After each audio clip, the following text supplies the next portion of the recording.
Eu acredito que uma das belezas da vida humana é a gente construir amizades. Eu incentivo você a fazer amigos. Dentre os muitos amigos que Deus me deu, está o Tiago e a Ariane. E eu os amo muito e sei que a Ibage tem um carinho enorme pelo Tiago. Sei que muitos aqui têm sustentado o ministério dele, o casamento dele, em oração. E ouvir o Tiago hoje, eu tenho certeza que vai ser uma oportunidade, como nas demais, de podermos chegar para mais perto de Deus. Então, amigo, minha oração foi, desde que você disse, eu vou estar com vocês, que Deus te use, como sempre, que você seja esse poeta nas mãos dele, e que suas palavras, meditar no teu coração, nos leve para mais perto de Deus. Eu queria pedir que você estenda a tua mão. Nós vamos pedir a bênção de Deus sobre a vida do Tiago. Pai, com mãos estendidas para a vida do Tiago, nós pedimos que, assim como o Senhor nos tem abençoado, o Senhor abençoe teu filho agora. Seja ele um canal da tua graça, a partir da tua palavra, para falar ao coração de cada um de nós. Que haja sobre ele, ó Deus, coragem, ousadia, intrepidez, mas que, sobretudo, somente seu coração agora sejam cativos para ti e que o Senhor o use. Em nome de Jesus. Amém.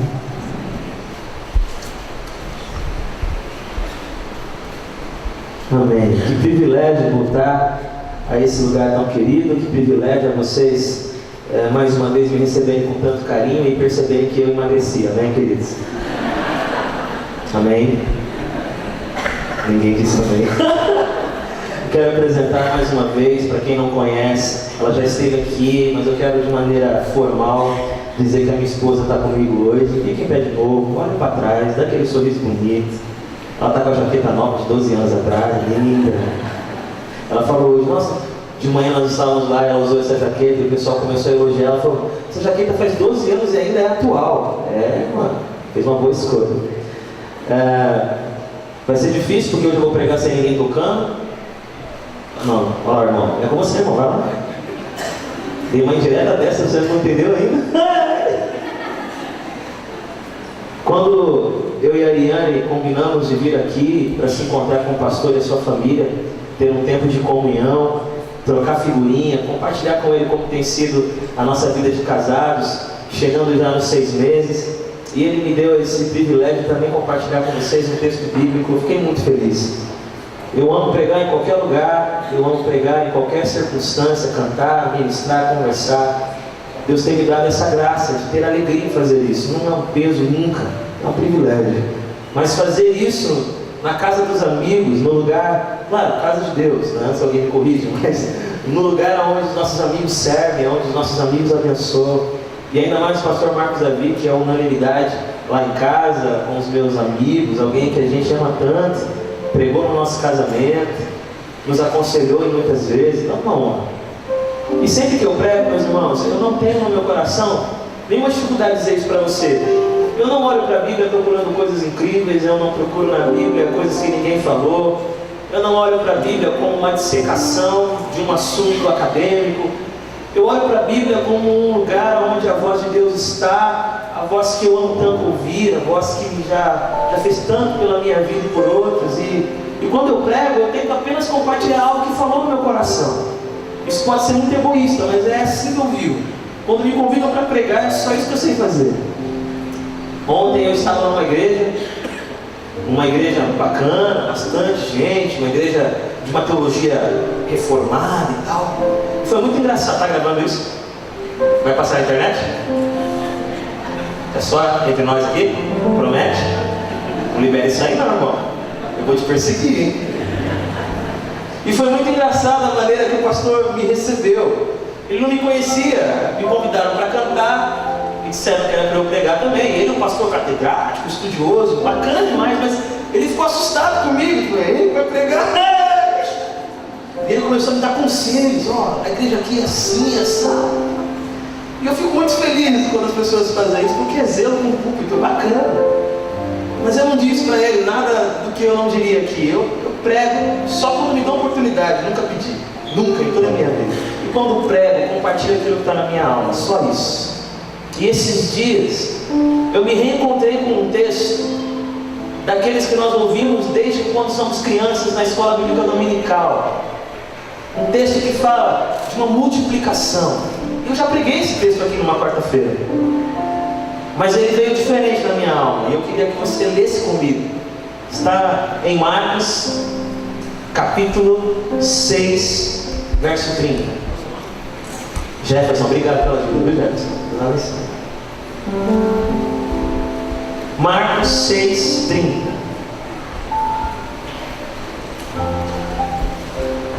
E é muito legal quando Deus confirma a palavra. Ele faz assim comigo, pelo menos. O pastor citou deserto aqui em um momento. Logo no começo do culto eu conheci o Samuel. Cadê o Samuel? Está aí, o baixista? Está ali. E pude conhecer um pouco do trabalho dele. E o pastor falou desse texto onde Pedro, através da ação de Cristo, quebra leis da física. E nós estávamos conversando sobre fé e ciência. E recentemente eu li um livro que foi o encontro de um cristão da linha católica chamado Frei Beto e de um cientista brasileiro, que eu não lembro mais o nome dele, se alguém lembrar, Marcelo alguma coisa, Marcelo Gleiser, uma coisa assim, que fazia um projeto no Fantástico e tal. E o livro ele fala sobre ciência e fé, e tem um texto bíblico que é citado pelo cientista, que é esse mesmo texto, e é o texto que o Frei Beto discute com ele para mostrar de certa maneira a fé e a ciência podem conversar. Então, depois de todos esses sinais, eu acho que eu vou pregar isso mesmo, irmão. Eu sou meio pentecostal nessas coisas, então segura aí. Vamos lá. Marcos 6,30. Os apóstolos ajuntaram-se a Jesus e contaram-lhe tudo o que tinha feito e ensinado, o que tinham feito. Ele lhes disse: vinde vós aqui à parte a um lugar deserto e repousai um pouco, porque havia muitos que iam e viam e eles não tinham tempo para comer. Então foram sós num barco para um lugar solitário. A multidão viu-os partir e muitos o reconheceram e correram para lá a pé de todas as cidades e chegaram antes deles. Jesus desceu do barco e viu uma grande multidão e teve compaixão dela, porque eram como ovelhas que não têm pastor. Então passou a ensinar-lhes muitas coisas. Ao declinar a tarde, os seus discípulos se aproximaram dele e disseram: o lugar é deserto e o dia já está muito adiantado. Despede-os para que vão aos campos e aldeias circunvizinhas e comprem para si o que comer. Ele, porém, lhes respondeu: dá-lhes vós de comer. Disseram-lhe: iremos nós e compraremos 200 denários de pão para lhes dar de comer? Ele lhes disse: quantos pães tendes? E de ver. E sabendo eles, responderam: 5 pães e 2 peixes. Ordenou-lhes que fizessem assentar a todos em grupos sobre a relva verde. Assentaram-se em grupos de 100 e de 50. Tomando ele os 5 pães e os 2 peixes, levantou os olhos ao céu e os abençoou, e partindo os pães deu-os aos discípulos para que os distribuíssem. Ele também repartiu os 2 peixes entre todos. Todos comeram e se fartaram. E os discípulos recolheram 12 cestos cheios de pedaços de pão e de peixe. Os que comeram dos pães eram quase 5.000 homens. O registro desse milagre já é algo peculiar. De acordo com os comentaristas e também com as minhas leituras, esse é o único milagre bíblico que é registrado pelos 4 evangelistas. Você encontra em Mateus capítulo 14, você encontra em Marcos capítulo 6, Lucas capítulo 9 e João capítulo 6. Todos eles escrevem sobre o que aconteceu. Foi algo tão impactante, foi algo tão poderoso na vida deles que eles tiveram que compartilhar. Obviamente orientados pelo Espírito Santo, mas trazendo cada um a contribuição do seu ponto de vista da situação. E quando você lê o livro de Mateus e você repara também no livro de Marcos, os dois, eles pontuam bem qual foi o momento que Jesus decidiu ir para o lugar onde o pão foi multiplicado. João Batista, seu primo, tinha acabado de morrer. E não foi uma morte tranquilinha, ele não morreu durante um sono, ele não morreu de um ataque fulminante sem dor, nem sei se é sem dor um ataque fulminante. Não, ele foi degolado. Eu ia falar, foi degolado vivo. Ele foi degolado. Por ele falaram que era certo, por ele enfrentar a perversidade da liderança da nação, ele foi condenado à morte e foi degolado, por um capricho de uma garota que pediu a cabeça dele para o rei. Jesus acaba de ouvir isso. Os seus discípulos chegaram e disseram: sabe João Batista, seu primo? Aquele que batizou você, aquele que olhou e disse: esse é o Cordeiro que tira o pecado do mundo, aquele que era o rabi de Pedro e de André. Então, ele foi degolado. A notícia chega para Jesus dessa forma, de acordo com Mateus. De acordo com Marcos, além de Jesus receber essa notícia, os seus discípulos chegam e começam a contar para ele o que eles viveram a partir da missão. Olha só que interessante, capítulo 6, versículo 30. Os apóstolos ajuntaram-se a Jesus e contaram-lhe tudo o que tinham feito e ensinado. Jesus está tomado de informações, boas e ruins. Não é um momento tranquilo, nem sei se ele teve muitos, mas era um momento de disputa da sua atenção, aonde 1000 coisas estão sendo ditas diante dele, e Jesus toma uma atitude impressionante.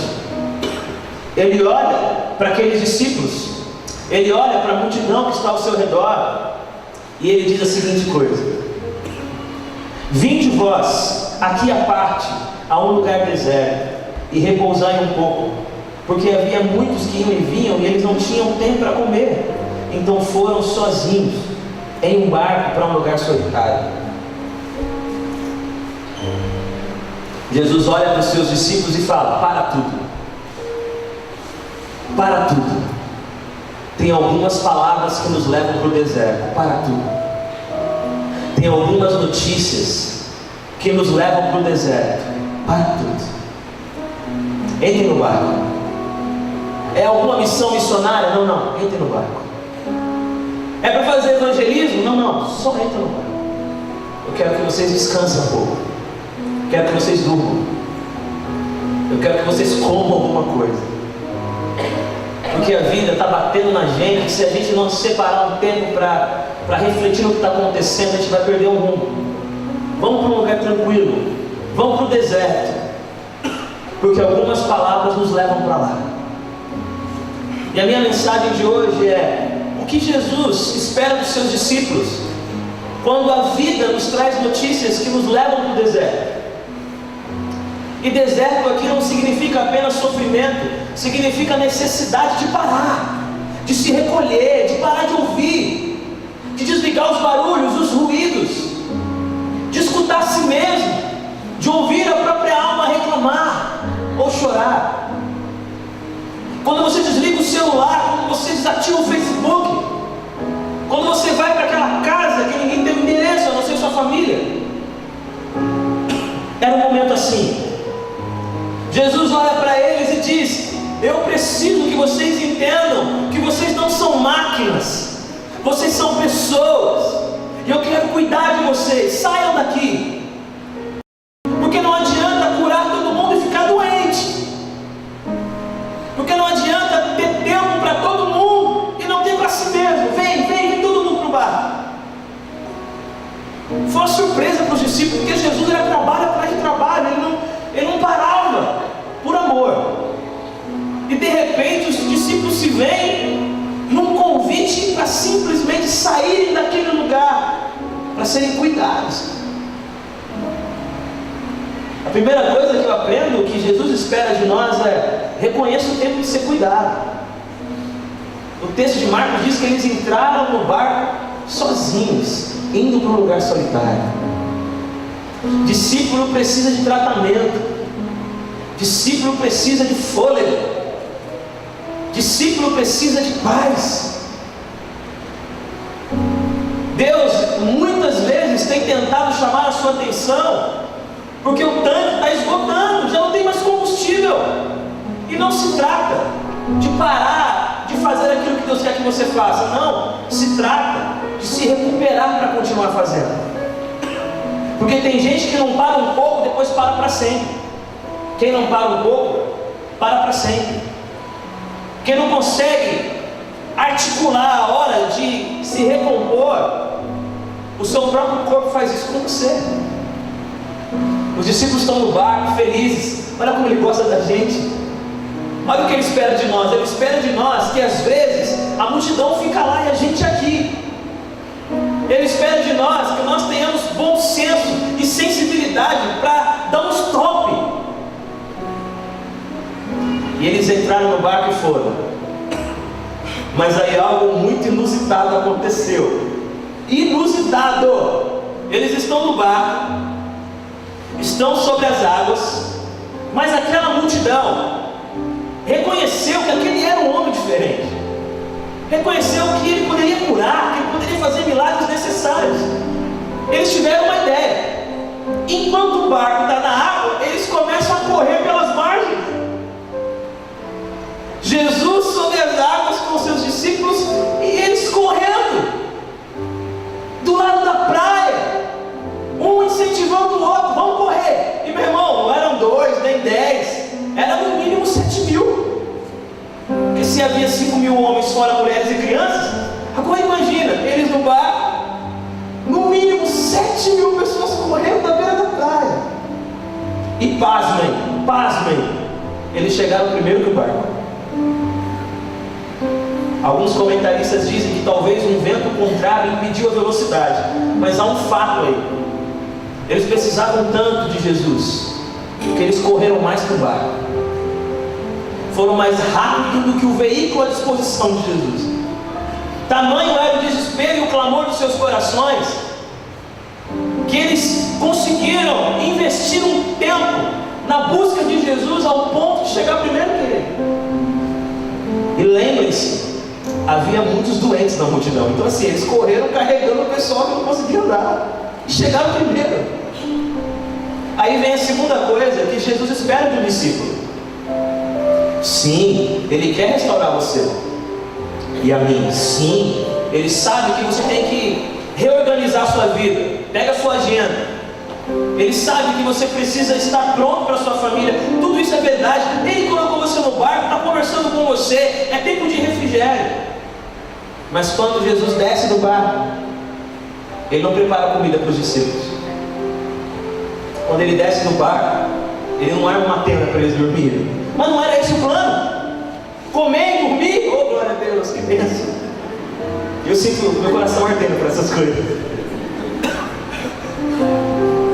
Mas existe uma coisa que o discípulo de Jesus precisa se lembrar. Nós somos movidos por compaixão. Era isso que Ele queria ensinar. Ele ensinou para eles que eles precisavam saber o tempo de parar, mas não ao ponto de esquecer o que é compaixão. Ele disse para eles que eles tinham sim que organizar a sua vida de uma maneira que eles pudessem ter saúde nos seus relacionamentos, mas não ao ponto de pisar em cima da compaixão.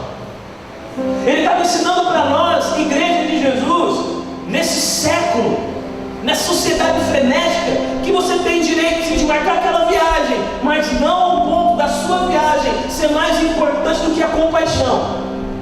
Não se trata de programas da igreja, não se trata de uma atividade que te convidaram, se trata de nós enxergarmos uma necessidade real e abandonarmos a necessidade, porque Jesus disse que vai cuidar da gente. Ele disse, e vai, mas a compaixão, ela inverte as prioridades. E aqueles discípulos que estavam com fome, porque agora estavam com Jesus, estavam ouvindo o seguinte: é hora de cuidar deles. E Jesus pregou o Evangelho, pregou o reino de Deus, curou os seus enfermos. E um olhava para o outro, como é que vai sair a merenda? E Jesus ali tratando, trabalhando. É verdade que algumas coisas nos levam para um momento de recolhimento. O discípulo precisa disso, mas não transforme o seu recolhimento em uma prisão. Não escravize a sua alma generosa. Tem gente que está tão parada, está tão estacionada e com seus direitos. Ele tem 1000 argumentos. Você não sabe o que fizeram comigo, você não sabe como eu já pastei. Meu pai era líder disso. Minha mãe não saía da igreja. Meu primo sabe o que Jesus espera de um discípulo dele, a compaixão move você. Eu nunca mais vou fazer isso. A compaixão faz você fazer. Eu nunca mais entro naquela casa. A compaixão manda você entrar. Eu nunca mais levanto aquele menino que eu demorei tanto tempo ensinando a andar, ele não quis. A compaixão te faz levantá-lo de novo. Porque a compaixão, ela nos lembra que Jesus está nos restaurando, mas nós somos discípulos de alguém que veio para servir e não para ser servido. Ser discípulo dele tem esse custo alto. Vou falar uma coisa para você que eu estou falando para mim. O Evangelho de Deus, o Evangelho do Senhor Jesus, não é um evangelho de pessoas satisfeitas alimentando os famintos. O Evangelho é faminto alimentando o faminto e encontrando junto o pão. O Evangelho não são famílias perfeitas ministrando as famílias desviadas, não. O Evangelho são famílias perfeitas servindo famílias imperfeitas, famílias imperfeitas servindo famílias imperfeitas por compaixão. O Evangelho não são saudáveis levantando os doentes. O Evangelho é um ferido rastejando até o outro ferido, para que juntos eles consigam levantar um ao outro. Se você e eu esperarmos estarmos perfeitos, zerar tudo para servir a Ele, meu irmão, quantas pessoas ao nosso lado vão morrer e vão sofrer por algo que você já tem? Você não tem tudo, mas o que você tem já é o necessário para quem está do seu lado. Jesus parou o plano da soneca para mostrar que outros tinham sonhos, e que aqueles sonhos podiam ser nossos também. E aí os discípulos perceberam, vou ter que esperar Jesus agir. Tudo bem, vou esperar Jesus. Ficaram esperando, com fome, com sono, mal-humorados, mas olhando, Jesus curando, Jesus salvando. Aí chega uma hora que Jesus se aproxima de Felipe, conforme o evangelista João, chama Felipe de lado e fala assim: Felipe, o pessoal aqui está com fome. Felipe deve ter pensado, eu também. Felipe, vamos dar de comer para eles? E Felipe fica pensando: não, mas para a gente dar de comer para eles, nós precisaríamos de 200 moedas de prata, o equivalente a quase um ano de um trabalhador braçal. É muita coisa. E Jesus fala: mas a gente tem que fazer alguma coisa. Acredito eu, para que os evangelhos se harmonizem, que quando Jesus fala isso para Felipe, Felipe já não dá a resposta imediata. Felipe sai, conversa com os outros discípulos. Gente, o negócio está piorando. Ele falou que a gente ia dormir, mas vai ter mais trabalho, porque ele está falando de um negócio aí de dar pão para todo mundo. E todo mundo começa a conversar um com o outro e fica confuso. Felipe faz a conta, vai dar umas 200 moedas de prata. Judas já escondeu a bolsa dele, tá doido aqui não. Mateus fala que os 12, Jesus já tinha falado com Felipe, vem os 12 e fala: mestre, tivemos uma ideia. Aqui perto tem uns mercadinhos. Inclusive um primo meu trabalha lá no português, gente boa. Eu posso dar o cartão. Despede a multidão para que eles comprem comida por aí. Está resolvido, Jesus. E aí Jesus olha para André, olha para Felipe: o que está acontecendo? Vocês não vão fazer nada? Aí André levanta a mão: Senhor, eu estou vendo que você está querendo ajudar, mas a única coisa que eu encontrei aqui foram 5 pães de cevada e 2 peixinhos. É interessante que os pães não eram nem de trigo, era de cevada. O pão feito com o material mais barato da época. Só pobre comia pão de cevada, pobre mesmo.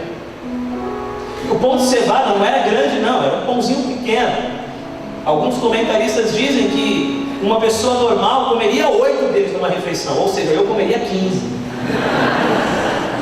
Pode comprar pão de cevada e me convida.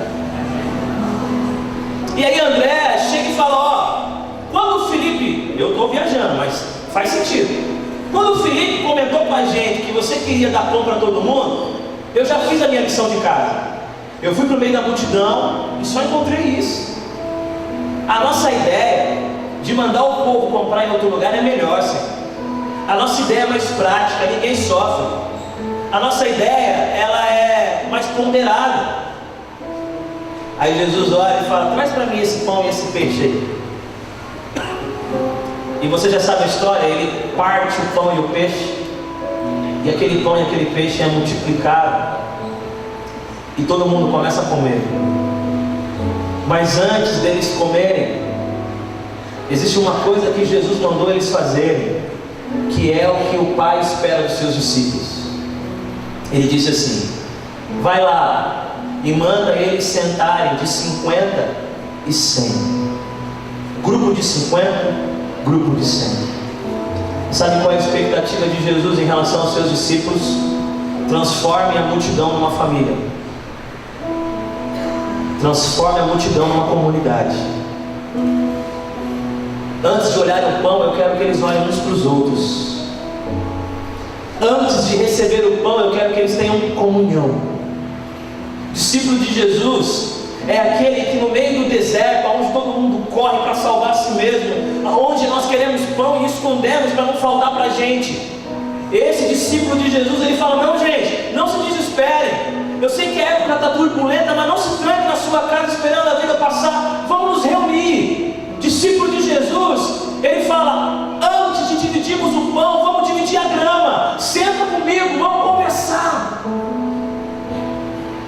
Tem gente que está esperando o pão, mas não divide a relva. Não se senta. Porque para se sentar tem que ter fé. Porque o pão ainda não estava multiplicado. A provisão ainda não tinha chegado, mas o provedor estava lá. Eu não me sento porque a provisão chegou. Eu me sento porque o provedor está lá. Porque o Rei dos Reis está lá. E Ele disse que vai fazer. Ele disse que vai agir. Então podemos ficar juntos. Podemos esperar nele. Podemos nos sentar. Podemos não ficar desesperados. Porque Ele disse que Ele vai fazer. É isso que Ele espera da gente. Pode vir. Não, mas aquele grupo lá não está dando certo. Pode vir. Não, mas o ministério ainda não está. Pode vir, vai acontecer. Senta com a gente, confia, porque o provedor está aqui. Ele espera isso da gente. No meio do desespero, que a gente una famílias. Você tem ouvido algumas brigas políticas por aí? E você tem fomentado o afastamento? Cuidado, não é isso que ele espera de um discípulo. Você pode ter a sua posição política. Não sei a quais teóricos você pede ajuda na hora de pensar a vida. Não sei se você é de esquerda, se você é de direita, se você é de centro. Não sei se você fica embebecido com Marx. Eu não sei se você gosta de Olavo de Carvalho. Não sei. Mas eu sei de uma coisa. O que ele espera dos discípulos é assim: gente, para com isso. Vamos sentar junto. Não fala assim com ele não, ele é seu amigo, é seu irmão. Não se trata de colocar panos quentes. Se trata de nos lembrar que nós não somos uma multidão gritando pão, pão, pão. Nós somos uma família que se senta junto e espera Deus agir. Produza comunhão, contato. Não seja daqueles que no meio do deserto, que no meio do conflito separa, afasta. Ah não. A cantora gospel disse uma coisa absurda. A sua função qual é?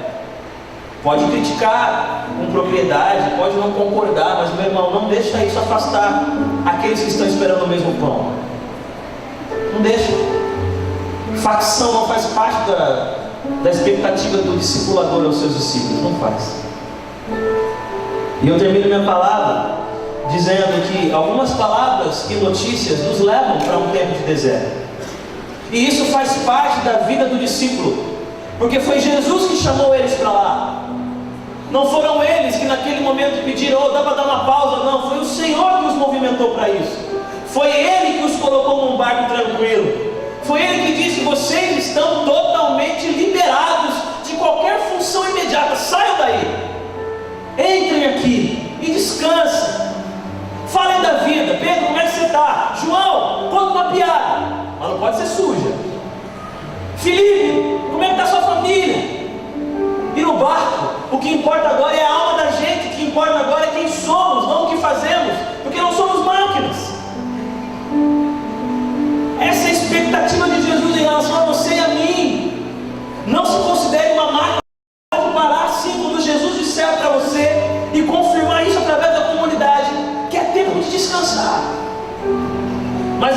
coisa que Ele nunca vai deixar de esperar dos seus discípulos: compaixão. Compaixão. Sabia que uma das maiores estratégias que um exército inimigo tinha em relação ao seu opositor era não matar os soldados? Eles aleijavam os soldados, eles atiravam nas pernas, eles faziam com que eles não pudessem andar. Por quê? Porque eles identificaram que eles tinham comunhão, que eles eram amigos, que eles eram pessoas próximas.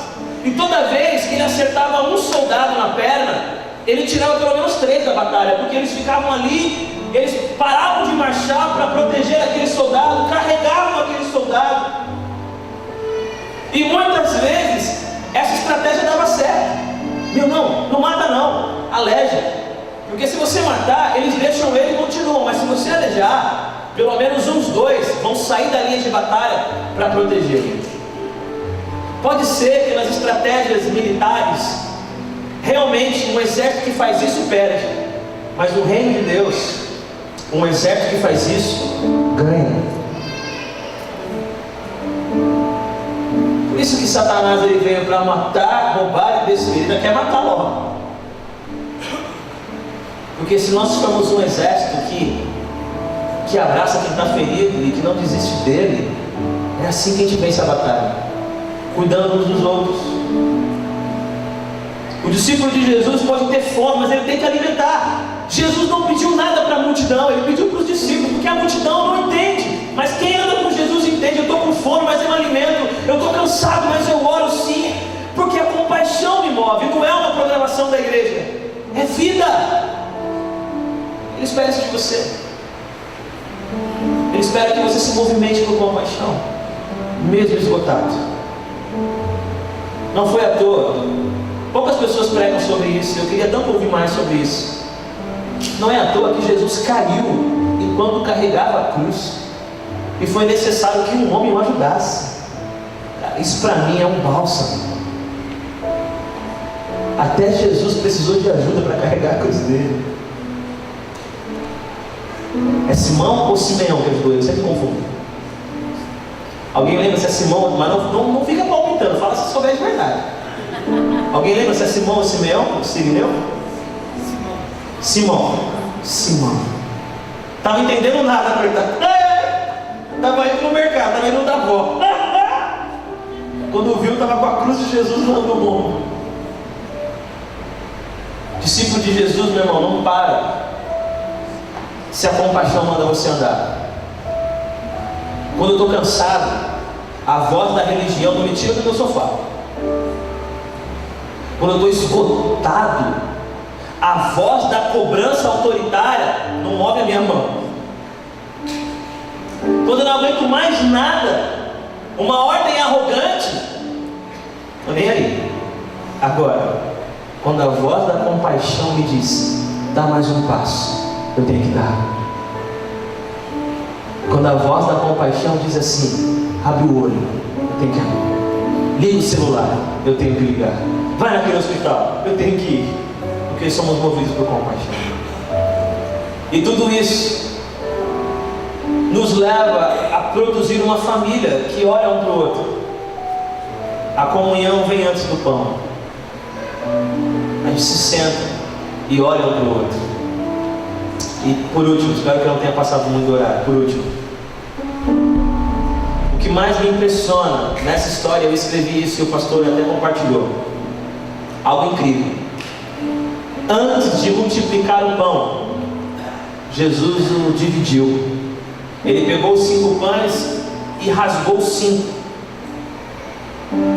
E eu te pergunto, por que ele não multiplicou os pães inteiros? Se ia multiplicar, para que partir? Eram pães pequenos, era mais rápido. Sabe por que ele fez aquilo, na minha opinião? É para que toda pessoa que pegasse um pão que ele multiplicou e visse aquele pão rasgado, quebrado, partido, ele entendesse a seguinte verdade de um discípulo: isso aqui que eu tenho na mão, eu dividi com alguém, e alguém dividiu comigo. Isso aqui que Jesus multiplicou está partido para eu lembrar que eu estou ligado a alguém, alguém está ligado a mim, e tudo que Ele dá é para nós. O pão é nosso, não é meu. E o impressionante é que sobraram 12 cestos de pães, mas tudo pão quebrado. Não tinha um pão inteiro. Sobrou um monte, mas tudo partido. Para quem recolhesse, olhasse e dissesse: alguém comeu metade desse pão, alguém desfrutou de metade desse pão.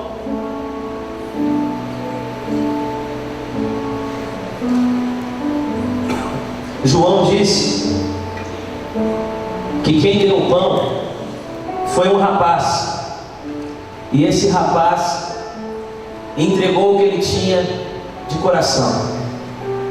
E eu te pergunto, eram mais de 7.000 pessoas. Você acha que só ele tinha pão?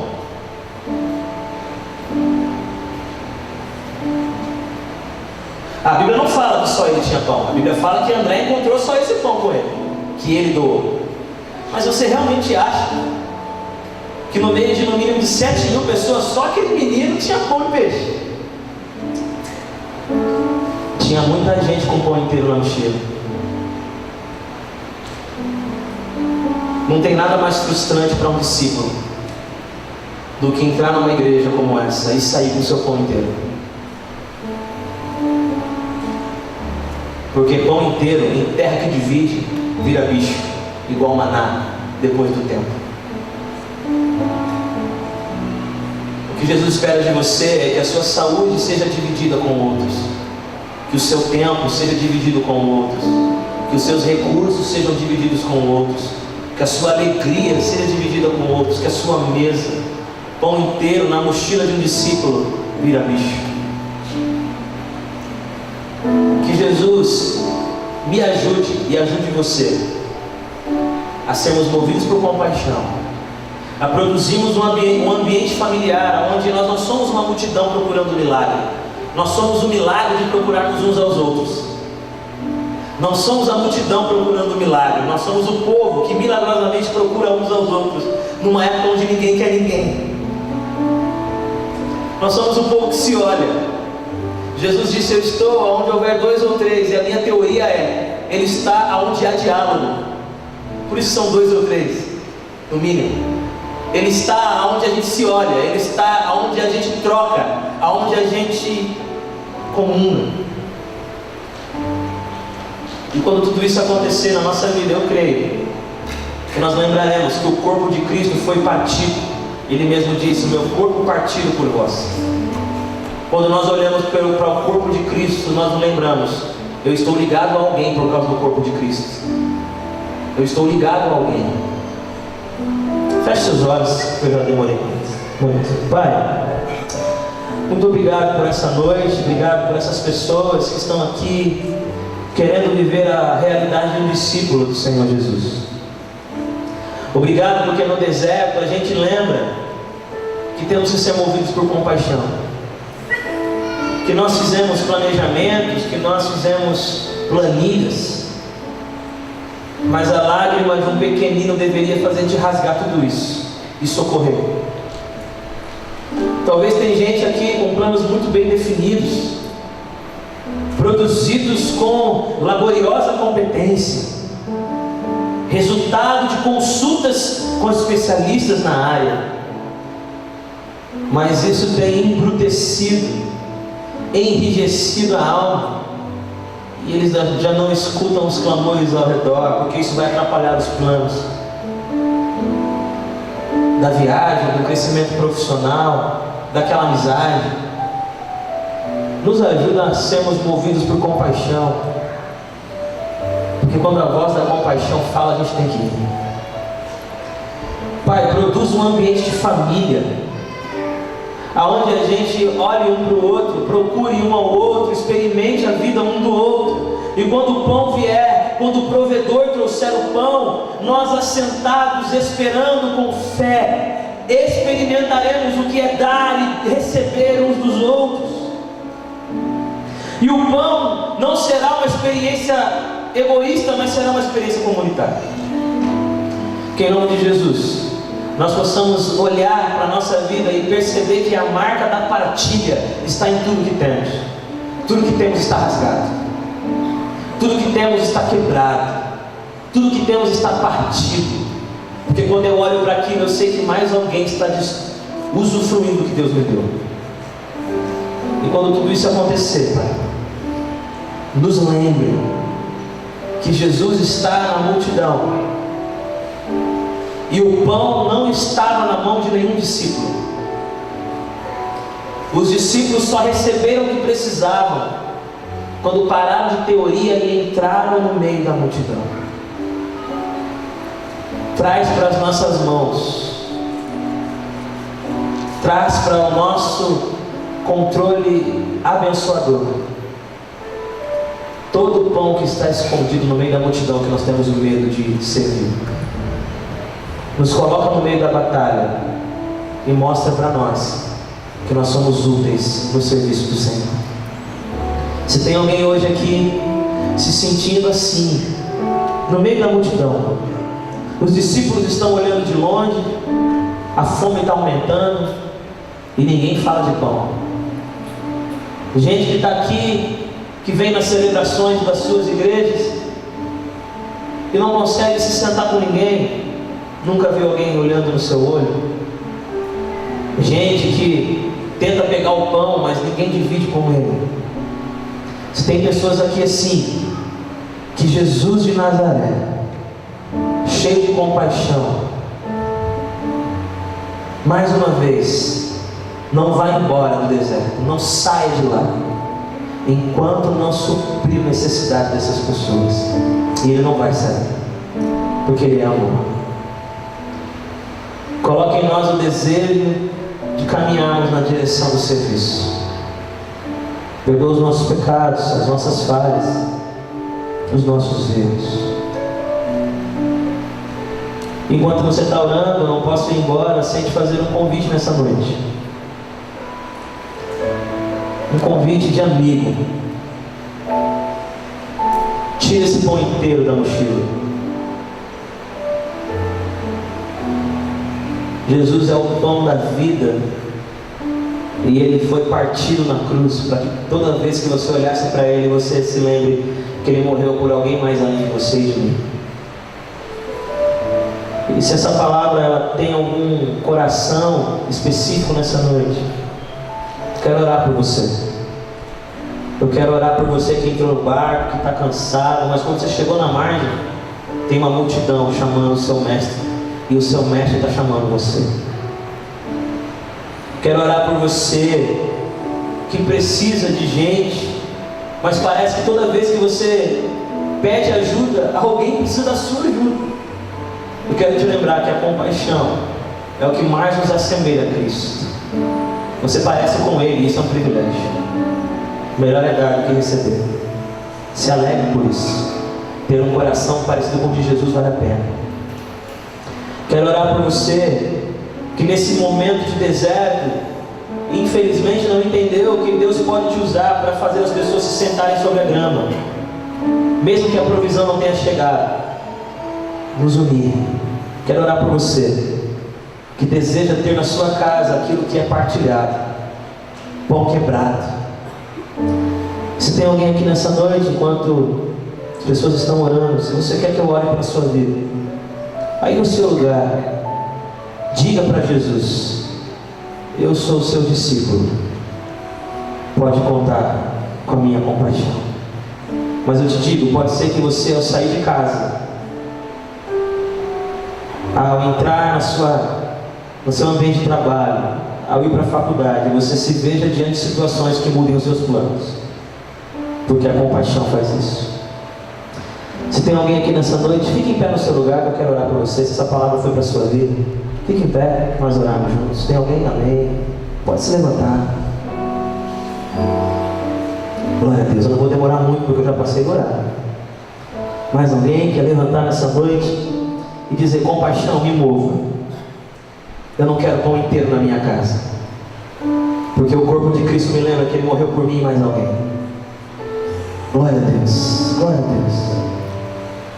Glória a Deus. Amém. Vamos orar. Senhor, obrigado pela sua palavra.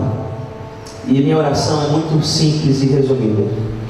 Que ao sair daqui, quem está no barco, que entre. Tempo de consolo e refrigério. Que quem tiver que sair do barco por causa da compaixão, que saia. Que quem precisar olhar ao redor e pedir, sentem-se e esperem no Senhor, porque o provedor está aqui, a provisão virá, que eles façam. Que quem tiver que em casa, no trabalho ou na igreja, transformar conflito em família e fazer todo mundo olhar um para o outro, que eles façam, em nome de Jesus. E que na sua casa, que é onde eles estiverem, tudo que for multiplicado tenha a marca da partilha. Não tem pão inteiro na casa do Senhor. Quando eu olho para Ele, eu me lembro que alguém dividiu comigo e que eu dividi com alguém. Obrigado pela sua palavra, em nome de Jesus. Amém. Deus abençoe vocês. Pode se sentar.